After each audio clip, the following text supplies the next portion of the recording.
پتوں کی سے ایک دوست نے سوال کیا ہے کیا غسل کرنے کے بعد وضو کرنا ضروری ہے؟ دیکھیں، سنت کے مطابق اگر غسل کیا ہے تو الگ سے وضو کرنے کی ضرورت نہیں ہے۔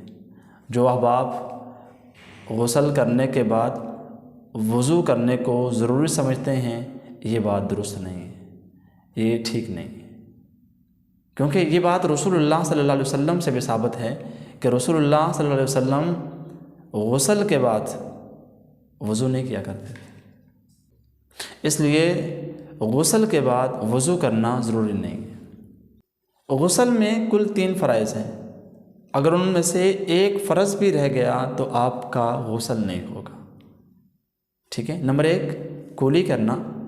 اگر آپ کا روزہ ہے تو پھر آپ کولی کریں گے، آپ کا روزہ نہیں ہے تو پھر 3 مرتبہ آپ غرارہ کریں گے۔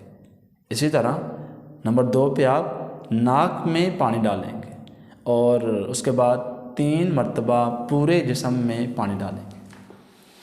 یہاں ایک چھوٹا سا سوال ابھی خدمت میں عرض کرتا ہوں کہ اگر پورے جسم میں سے ایک بال خشک رہ گیا تو پھر کیا ہمارا غسل ہو جائے گا یا غسل نہیں ہوگا؟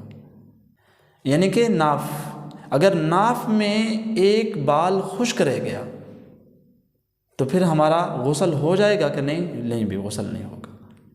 آپ کے پورے جسم میں ایک بال بھی خشک نہیں رہنا چاہیے۔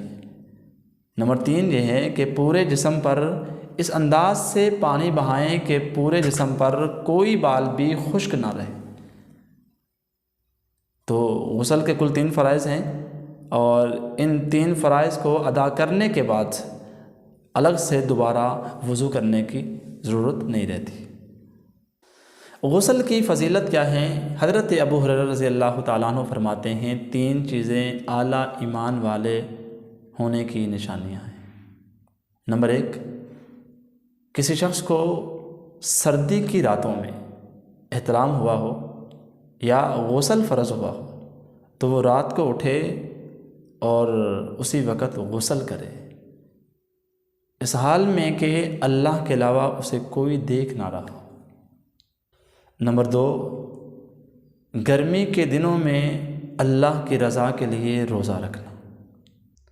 نمبر 3، کسی شخص کا بیابان جگہ میں نماز ادا کرنا جہاں پر اللہ کے علاوہ اسے کوئی نہ دیکھ رہا۔ تو یہ 3 چیزیں جسے نصیب ہو جائیں اس کا ایمان پہلے سے مزید مضبوط ہوگا۔ تو آج ہم نے غسل کے حوالے سے چند باتیں کی ہیں۔ اللہ تعالیٰ سے دعا ہے کہ اللہ تعالیٰ ان باتوں کو سمجھ کر ہمیں اپنی عملی زندگی میں لانے والا بنائے۔ وما علینا۔